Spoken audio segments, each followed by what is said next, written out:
Ubuyu mweupe ni aina maarufu ya vitafunwa vya kienyeji vinavyopatikana hasa katika nchi za Afrika Mashariki kama vile Tanzania, Kenya na Uganda. Ubuyu huu hutengenezwa kutokana na matunda ya mbuyu ambayo hukaushwa na kuchanganywa na viambato mbalimbali ili kutoa ladha na muonekano wa kipekee.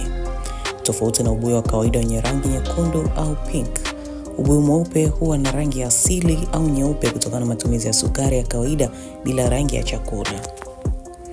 Umuhimu na faida. Bali na kuwa kitafunwa kitamu, ubuyu mweupe una faida mbalimbali za kiafya. Ubuyu ni chanzo kizuri cha vitamini C ambayo huimarisha kinga ya mwili, lakini pia una nyuzi nyingi zinazosaidia usagaji wa chakula.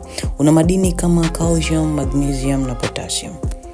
Ubuyu mweupe ni sehemu ya utamaduni wa chakula wa Afrika Mashariki unaoonyesha ubunifu wa kutumia mazao ya asili. Ni kitafunwa kinachopendwa na watu wa rika zote kutokana na ladha yake ya kipekee na faida za kiafya.